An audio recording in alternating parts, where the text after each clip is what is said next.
What was? I could cut your head off. Oh, yes, you're right. All right, well, welcome everybody to the 2023 Senior Thesis presentations. I appreciate you guys taking time out of your work and school days to hear our senior class present their year-and-a-half-long research projects to a public audience for the first time.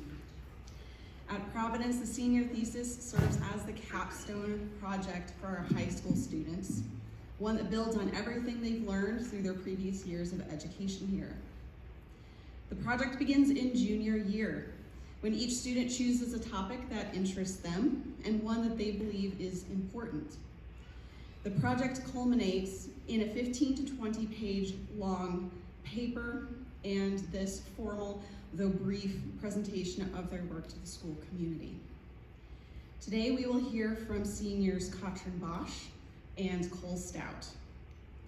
If after hearing their presentations you would be interested in reading their full theses, please feel free to reach out to them or to me, and I'd be happy to provide copies. After each of their presentations, there will be an opportunity for 2 follow-up questions from the audience. Our limited time means we have to limit the number, but if you have a specific question you'd like to ask about their argument, please raise your hand at the end. If you have one that is not able to be answered today, definitely come back on Thursday. On Thursday, the seniors will be presenting their research posters in the multi-purpose room. They'll be standing there ready to answer any questions you have, so definitely go and check out their posters. They've been hanging in the hallway for the last week, and they will be available on Thursday to answer any further questions. And now, let me introduce our first presenter, Katrin Bosch, presenting her thesis titled, Reassessing the Role of Genetically Modified Corn in American Agriculture.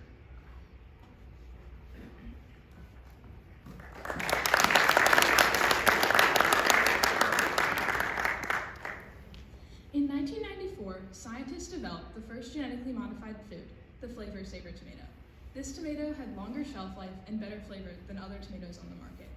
In the past, production of desirable food was achieved through selective breeding, in which scientists would breed plants with desirable traits together in order to produce more those desired traits. However, in the 1980s, modern biotechnology was developed. It allowed scientists to tinker with specific genes to bring out desired traits in those plants. A genetically modified organism, or GMO, is defined as any organism whose genome has been engineered in the laboratory in order to favor the expression of desired physiological traits or the generation of desired biological products. In this paper, I'm specifically evaluating the use of genetically modified corn. At first glance, the benefits of GM corn seems immeasurable. These crops could potentially be modified to double crop yield and simplify crop cultivation, which would provide more food for people and animals. Also, genetic modification could improve the nutritional value of foods by increasing their vitamin and mineral content. This has great potential in third world countries. Production of healthier foods could potentially improve the whole of society. Healthy individuals are more likely to make better decisions and live quality lives with longer life expectancy. Additionally, these GM crops could improve the taste of bland foods, which would improve quality of life for those who enjoyed them. Furthermore, GM crops have the potential to extend shelf life, which reduces food waste across the country.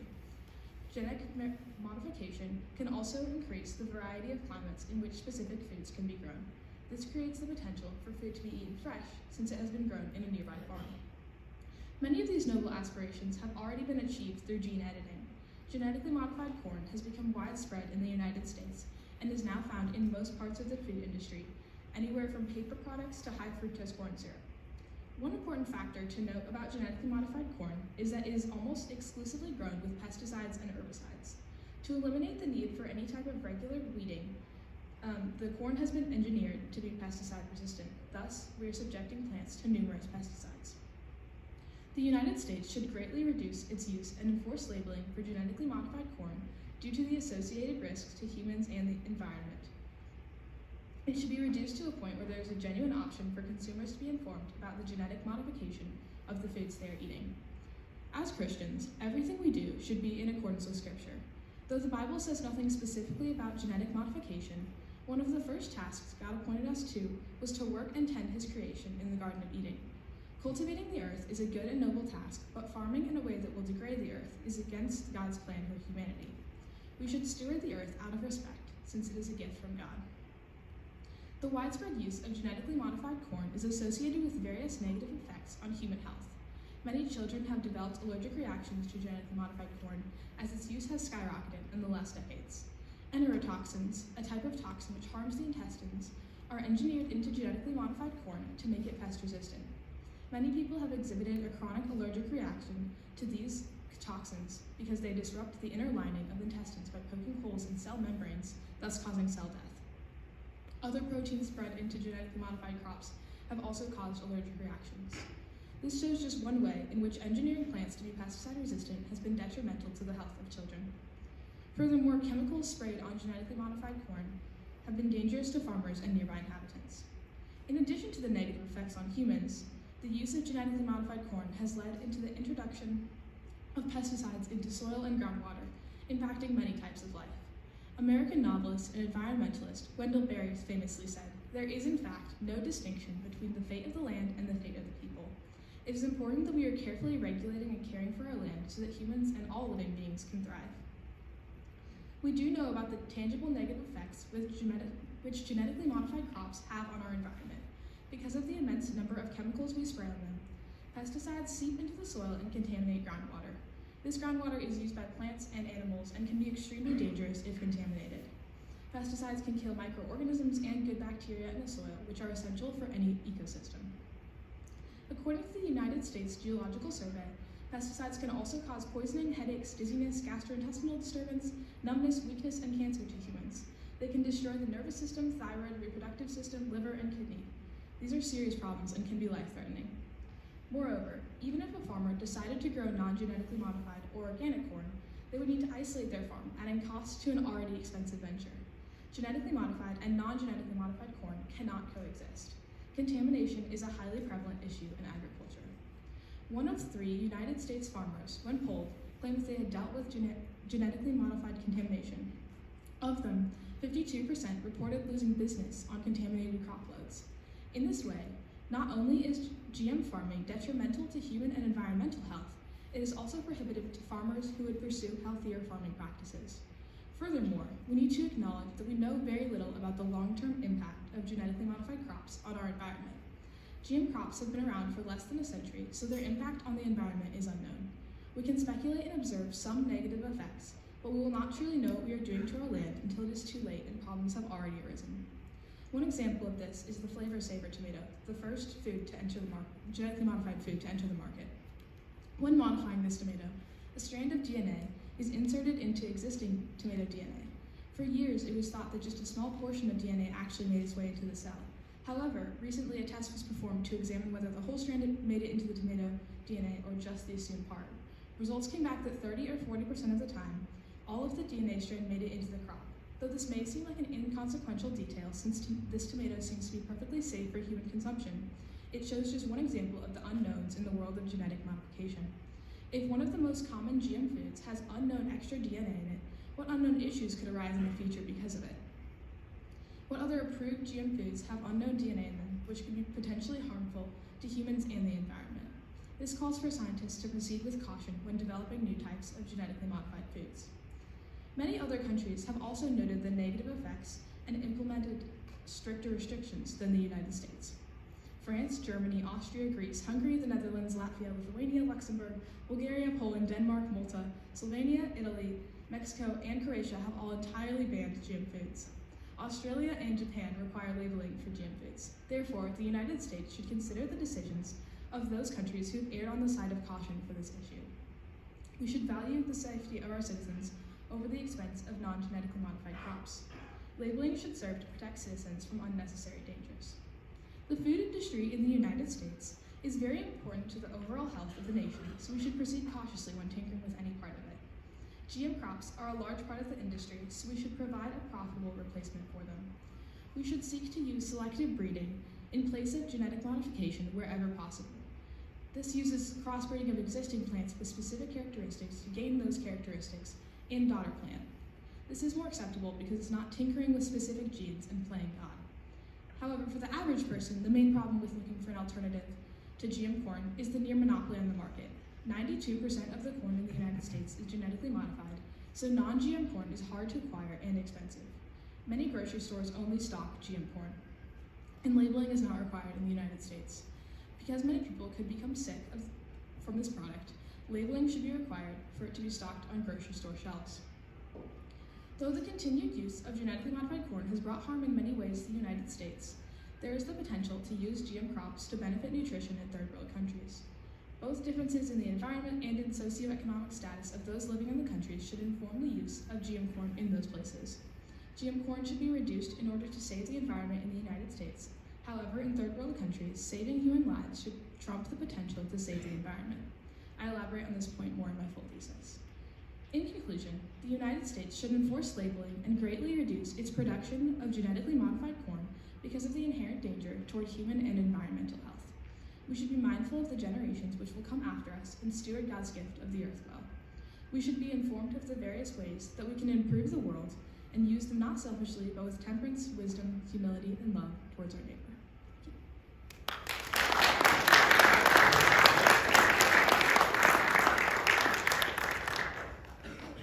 Great. Does anyone have a question for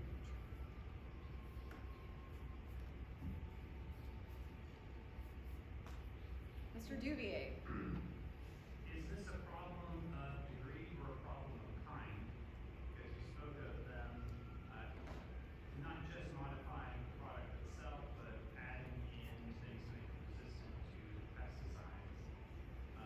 Is the problem that we made them resistant to pesticides and now we're over-pesticiding things? Is that the problem? Or is it the initial genetic modifications make this a more abundant plants? That's the problem. Or are you just saying any kind of genetic modification whatsoever is all bad? I think that the main problem right now in the United States is the pesticide problem, that we've just enabled ourselves to use lots of pesticides. However, there's also like a lot of unknowns with the whole genetic modification thing, so I would say that not every form of genetically modifying things is a bad thing, but just because we know so little about it and it's been around for such a short amount of time, that we should be very cautious and reduce the amount that we've used it in the United States. I don't know if that answers your question. Mrs. Radlowski? Well done. I was taking notes and listening, and I still had a little bit of difficulty keeping up because you shared such wonderful information. So the first question is, you said it's affecting the health of many. Do you happen to have any data as to the percentage maybe of the United States population that actually has experienced allergic reactions that are really linked to consuming genetically modified foods? I don't know about statistics on that. I read a couple sources of people whose children, they had exhibited lots of symptoms of being very tired and having, no one could figure out what was wrong with them, and then they went to some doctors and they found out that it was because of the corn that they were eating, and it was genetically modified corn. So I don't know the statistics on that, but I have a couple sources that,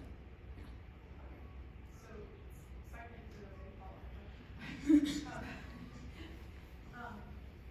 I just wanted a little clarity. Could you explain your allergic reactions? It's because of the aspect of genetic modification that we try to make the corn resistant to pests or resistant to pesticides, and it's again that which you're linking it to. So it kind of circles back to the previous question. Is really the issue more directly linked to pesticides?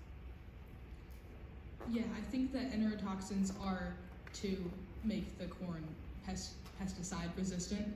So yeah, the main current problem is the pesticides and the enterotoxins in the corn, which are linked to the pesticide use. But yeah, I don't know if that answers.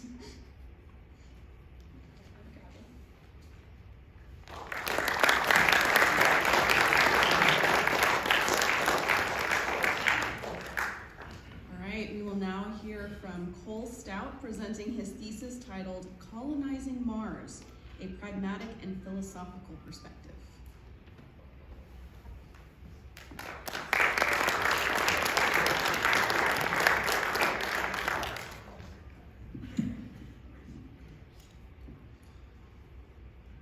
For decades, humanity has been researching and developing far more advanced technology dedicated to the exploration of space. However, is sending ourselves to a hostile planet the best option for expanding our species, or even the best option for discovering new technology? In the 1960s, the Soviet Space Agency and NASA attempted to reach Mars. On November 4th, 1964, NASA's Mariner 4 was launched, and it became the first spacecraft to reach Mars. It took 21 pictures of the surface of Mars, and it gave us the first view of it. With the discovery of the new planet and the first look at its surface, scientists and engineers began to envision what space travel and space colonization could potentially look like. Since Mariner 4, over 50 spacecraft have gone to Mars. NASA, the China National Space Administration, the Russian Federal Space Agency, and private companies like Blue Origin, Boeing, and SpaceX are just a small list of companies and governments focusing time, money, and materials on colonization.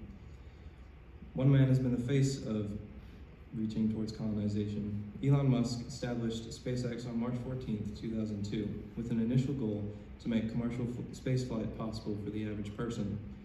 Since then, he's switched goals and now believes Mars is the next step for humanity. He believes we must become a multiplanetary species in order to avoid an unforeseen extinction event. His estimated launch year for Mars is in 2030, which is rather ambitious compared to NASA's estimated launch date, which is in the late 2030s or early 2040s. But as technology advances and our desire to expand our species increases, a few questions arise. Are we really prepared to send people over 67 million miles away to a hostile planet that can in no way sustain human life? Should we pump resources into these projects instead of developing solutions to our problems here on Earth?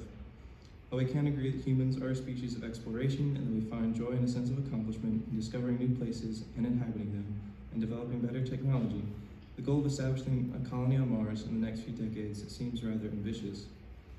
While colonizing Mars is likely to bring about valuable scientific advancements and human progress, we should not support efforts to colonize Mars. The hypothetical benefits of colonization are outweighed by the need to direct our limited resources to solving problems on our own planet, which God has gifted to us and has commanded us to care for. As Christians, we should honor the Lord and our duty to Him. He has given us the dominion mandate to be good stewards of the earth and to cultivate it, and leaving would be against God's commands. We also do not have the technology to sustain life or even to send humans to Mars. Instead of focusing on Mars, we should focus our efforts and resources on improving life on Earth. As Christians, it is important we continue our work here on Earth. We should respect what God has given to us and do His will. We were told to take care of the earth, to subdue it. With the way the earth is now, that instruction has seemingly been forgotten. Instead, we have filled it with our garbage and polluted the air. Instead of running away from our problems or pushing them away by pursuing life on another planet, where we will most likely cause a similar process, we should instead stay and focus our efforts on creating a cleaner environment for the next generations. We've been gifted this world by our Creator and given a job to do. In Genesis 1:28, it says, "Be fruitful, multiply, and fill the earth and subdue it, and have dominion over the fish of the sea and over the birds of the heavens, and over every living thing that moves on the earth." We must take care of the land and sustain life on the planet. We also should not colonize Mars because the technology to sustain human life or even to send us to Mars does not yet exist. We have such precise requirements for living, like the need for oxygen, food, water, and protection from harsh environments, that living on Mars would be impossible. Mars has a thin atmosphere, which is less than 1% of Earth's atmosphere, and made up of mostly poisonous gases. The temperature is also a major factor, averaging around -81 degrees Fahrenheit, but ranging from -220 to 70 degrees Fahrenheit, depending on the time of day or where you are on the surface. There's also no simple solution for food for the colonists. They could have a greenhouse, but would need support from Earth for a year or more. Therefore, there currently is no way for humans to live on Mars without consistent assistance and a very high chance of injury or death. Instead of focusing on establishing colonies on Mars, we should focus our efforts and resources on improving life on Earth. Pollution has greatly affected our planet, causing climate change. Pollution is made up of particulate matter, carbon monoxide, ozone, nitrogen dioxide, and sulfur dioxide. The The World Health Organization has found that over 99% of the population breathes air that exceeds their guidelines. Low and middle income countries have the worst of it. Air pollution has been found to be a leading cause of approximately 7 million annual deaths. We've also filled our oceans with plastic. There is estimated to be 75 to 199 million tons of plastic in the ocean. This is a result from the failure of the recycling industry. Humans annually only recycle about 9% of manufactured plastics. The rest, approximately 10 million tons, is thrown directly into the ocean. While a great amount is visible to the human eye, the majority of the plastic is in a form called microplastics. They're pepper flake-sized pieces slowly broken down by the waves or by rubbing against plastic and sand. If humans want their home planet to be habitable, we must find solutions to air and plastic pollution before stretching limits of space exploration and colonization.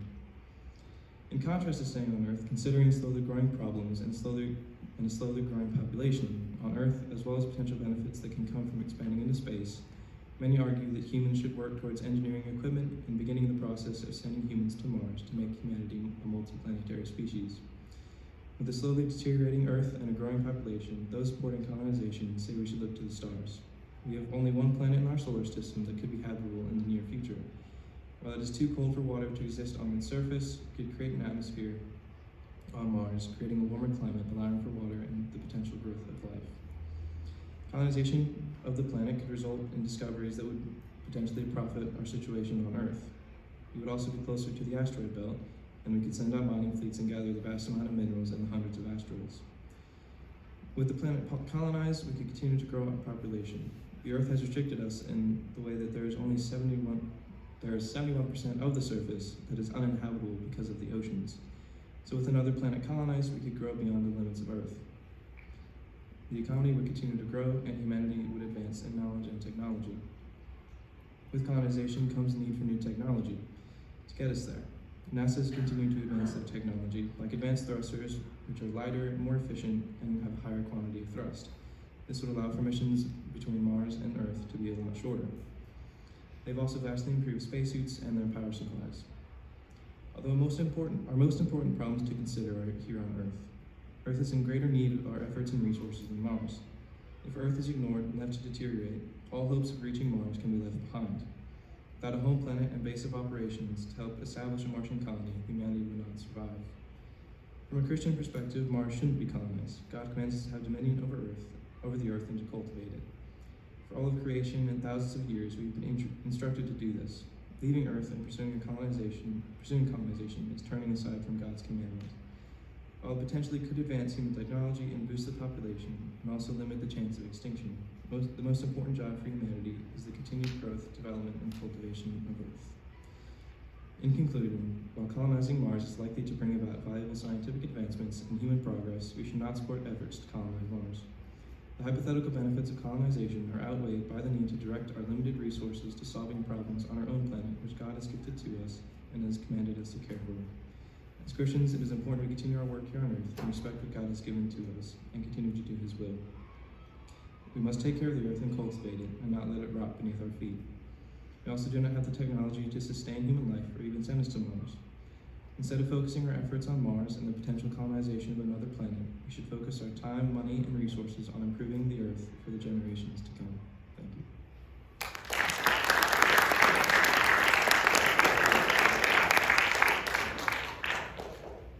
Questions for Cole?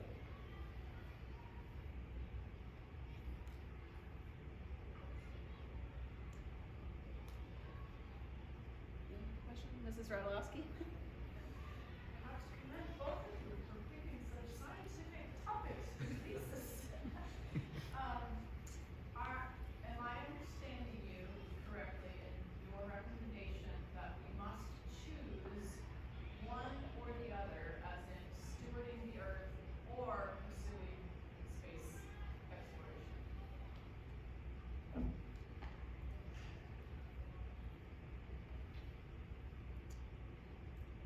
Can I give you an example of? I think it would be difficult to do both at the same time. And if we don't fix Earth first, then even reaching Mars in a couple decades would be impossible because the earth would be destroyed. So, like cleaning up the plastic, cleaning up the air pollution, if we don't do that, then ecosystems would die and like in the ocean and everything, and the earth would slowly fall apart. So we wouldn't be able to reach it. So you say more prioritization? Yes, prioritize that first before doing that.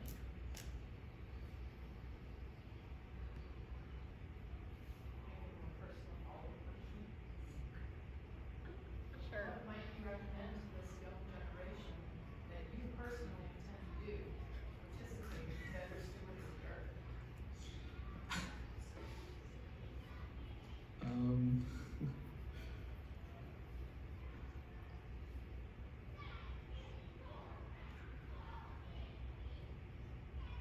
Can you repeat your question, please? Sorry. As help for the younger generation that Yes. you're speaking to, what do you intend to do personally to help engage in better stewarding of the earth? I would say support small companies that have devoted to cleaning up the earth. There are only a few, but there have been, especially in like the plastic pollution, there have been companies that have been going around the ocean picking up tons and tons of plastic every week. So I would say support companies like that by buying whatever products they make out of their plastic, or encouraging people to do that as well.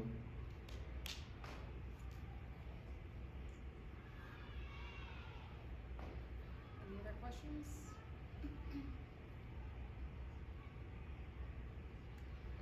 All right, thank you, Cole.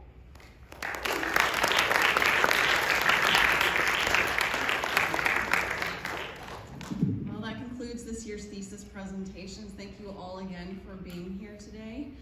If you have any follow-up questions, the seniors will be around for a few minutes, although they will need to get to lunch pretty soon. Everyone have a great day.